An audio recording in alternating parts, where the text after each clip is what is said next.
Welcome to our channel. నేను మీ master Durga Prasad. రాజకీయ పార్టీలు అధికారులు రావడానికి రకరకాల వాగ్దానాలు, ప్రజల్ని అట్రాక్ట్ చేసుకోవడానికి ఉచిత పథకాలు ప్రవేశపెడుతుంటారండి. ఒక పార్టీ కొన్ని ఉచిత పథకాలంటే మరొక పార్టీ కొన్ని రకాలు వాళ్ళు ఉచిత పథకాలు చెప్తారు. అంటే ఎవరైతే పార్టీ అధికారంలోకి వచ్చిందో అంతకుముందు ఇచ్చిన ఆ యొక్క ఉచిత పథకాలను తీసివేసినట్లే కదా. ఇది ప్రజలు అర్థం చేసుకోవట్లేదండి. ఏదైనా ఒక ఉచిత పథకం ఇస్తున్నారంటే ఇంకో ఉచిత పథకం పోతుంది.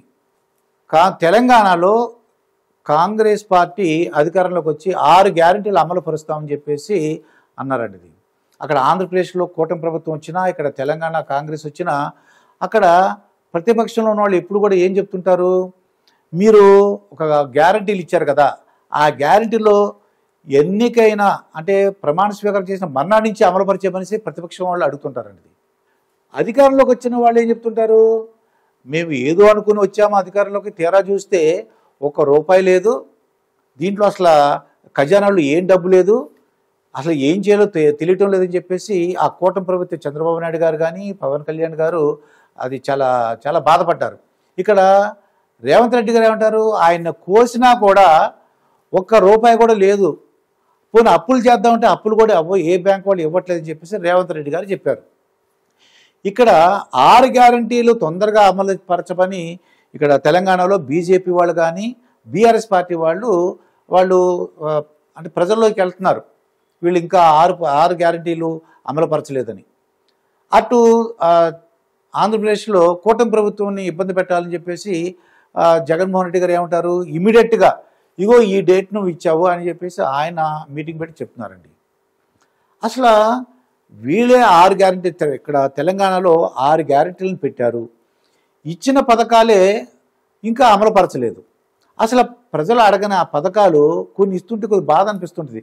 ఏంటి, ఎందుకు అసలు ఇచ్చిన హామీలే ఇంకా వాళ్ళు అమలుపరచలేదు.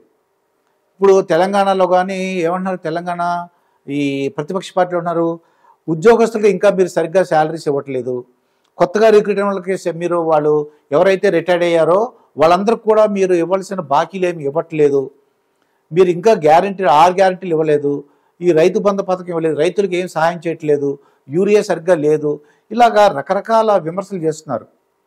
ఇంతలో తెలంగాణ రెవెన్యూ శాఖ మంత్రి పొంగులేటి శ్రీనివాసరెడ్డి గారు ఒక పథకాన్ని ప్రవేశపెట్టారండి.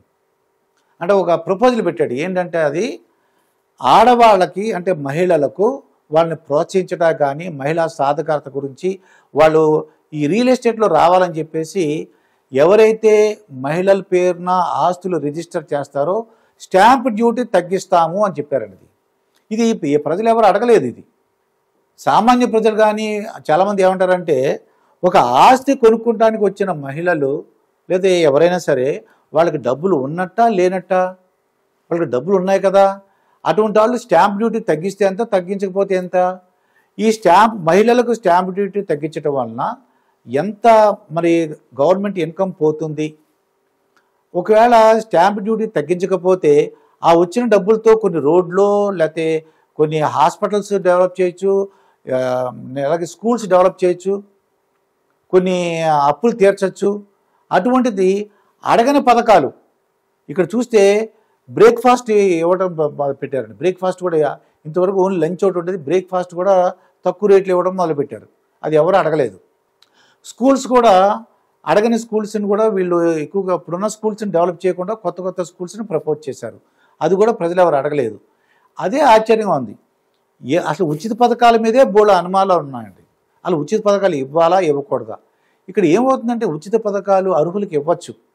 వీళ్ళు ఏమంటారంటే అనర్హులు కూడా, అంటే పార్టీ కార్యకర్తలు కానీ ఎవరైతే దానికి పనికిరాడు వాళ్ళు కూడా అంటే తీసుకుంటున్నారు, ఈ పథకాలు పొందుతున్నారని చెప్పేసి కొన్ని ఆరోపణలు అయితే ఉన్నాయి. అనర్హులు కూడా, ఫర్ ఎగ్జాంపుల్ పులివెందుల్లో అక్కడ చంద్రబాబు నాయుడు గారు అనౌన్స్ చేశారండి. ఇది చాలామంది ఫిజికల్లీ హ్యాండిక్యాప్డ్ అంటే దానికి వికలాంగులు అని చెప్పేసి వాళ్ళు తీసుకున్నారట చాలామంది, వికలాంగుల పెన్షను. అది అర్హులు కాదు. అది అంటే ఇండైరెక్ట్గా ఆ పులివెందుల్లో అట్రాక్ట్ చేసుకోవడానికి, ఓట్లు రాబట్టుకోవడానికి ఎవరైతే అంటే ఆ పార్టీ వాళ్ళు కానీ ఎవరైనా సరే మన అనుకున్న వాళ్ళందరూ కూడా వాళ్ళకి పెన్షన్ ఇచ్చేసారన్నమాట. ఇది ఇలాగా తక్షణం గవర్నమెంట్ ఏం చేయాలంటే వాళ్ళు ఏమైతే పథకాలు ప్రవేశపెట్టారో, ఏమైతే రాయితీలు ఇస్తానన్నారో, ఏమైతే గ్యారెంటీలు ఇచ్చారో అవి ఇవ్వడానికి ప్రయత్నించాలి తప్ప ప్రజలు అడగనవి. ఉదాహరణకి తెలంగాణలో బస్సులో సీనియర్ సిటిజన్లకి కన్సెషన్ లేదు. ఆడవాళ్ళకి కాంగ్రెస్ పార్టీ వాళ్ళు రేవంత్ రెడ్డి గవర్నమెంట్ ఉచిత బస్సు పథకం పెట్టింది. చాలామంది ఏమంటారు, బాగా డబ్బున్న వాళ్ళు కూడా బస్సు ఎక్కితే వాళ్ళు ఇవ్వగలరు, 20 రూపాయలు 30 రూపాయలు ఇవ్వగలరు. కానీ వాళ్ళకు కూడా ఎందుకు బస్సు ఫ్రీ ఎవరికి పెట్టాలి? వాళ్ళు అనేది ఏంటంటే, నేను పబ్లిక్ టాక్స్లు తీసుకున్నప్పుడు అడిగినప్పుడు వాళ్ళు ఏం చెప్తున్నారంటే, మీరు ఇవ్వండి, మీరు ఎవరికైతే అర్హులకి ఇవ్వండి. ఆ టికెట్ అంటే వాళ్ళు ఒక గ్రీన్ కార్డు ఉందనుకోండి, గ్రీన్ కార్డు ఉండి ఆధార్ కార్డు ఉంటే వాళ్ళకి టికెట్ ఫ్రీగా ఇవ్వండి, వాళ్ళకి ప్రయాణం ఉచితంగా ఇవ్వండి. మరి డబ్బు గలవాళ్ళు ఆ గవర్నమెంట్ ఆఫీసరే, డబ్బులు వస్తున్నాయి, రిచ్ పీపుల్ వాళ్ళు బస్సు ఎక్కారనుకోండి, వాళ్ళు కూడా ఫ్రీ అని, ఆడవాళ్ళకి ఫ్రీ అంటే కొద్ది బాధగా ఉందని చెప్పేసి కొంతమంది ఆటో డ్రైవర్లు మాకు చాలా నష్టాలు వచ్చినాయి, మాకు బేరాలు లేవని చెప్పేసి వాళ్ళు అంటున్నారండి. కానీ చాలామంది మేధావులు ఏమంటారు, చాలా ఆశ్చర్యంగా వాళ్ళు చెప్తున్నారు, ప్రజలు అడగని పథకాలు ఎందుకు వీళ్ళు ఇస్తున్నారు, డబ్బులు లేవంటున్నారు, కోసినా సరే ₹1 లేదంటున్నారు, రిటైర్ అయిన వాళ్ళకి డబ్బులు ఇవ్వట్లేదు, 1వ తారీఖున శాలరీస్ ఇవ్వట్లేదు, చాలా ఇబ్బందులు పడుతున్నారు, అప్పులు చేస్తున్నారు. ఈ పథకాల వలన ఏంటి, ఎవరికి లాభం, ఎందుకు ఇలా పెడుతున్నారు? వాళ్ళు అన్నట్టు మహిళా సాధికారత, మహిళలను ప్రాధాన్యత ఇస్తున్నాము, మహిళల్ని ప్రోత్సహిస్తున్నాము, మహిళల అభ్యుదయానికి పాటుపడుతున్నాము అని చెప్తున్నారు. ఇది ఎంతవరకు కరెక్టు? ఈ స్టాంప్ డ్యూటీ తగ్గించడం వలన ఇది నిజంగానే కాంగ్రెస్కి అంటే మంచి పేరు వస్తుందా, లేదంటే కొద్దిగా ఇబ్బంది పాలవుతారో చూడాలి. దీనివల్ల కొన్ని లాభాలు ఉన్నాయి. నిజంగానే ఎవరైతే స్టాంప్ డ్యూటీ తీసుకున్న తక్కువ మహిళలు ఉన్నారో వాళ్ళు సంతోషిస్తారు. మన నష్టం ఏంటి? ముఖ్యంగా నష్టం ఏంటంటే గవర్నమెంట్కి ఆదాయం తగ్గిపోతుందండి. మళ్ళీ అప్పులు చేయవలసి వస్తుంది.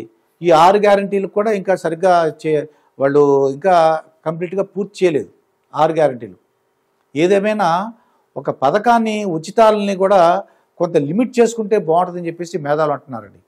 అంటే మొత్తం దేశవ్యాప్తంగా ఏ రాష్ట్రానికైతే ఇన్కమ్ వచ్చిందో, కొంతమంది మేధావులు నాతో అన్న విషయం ఏంటంటే, ఒక 40%, 60% డెవలప్మెంట్ ఖర్చు పెట్టండి, 40%, 30%, 20% ఉచితాలుగా ఇచ్చుకోండి.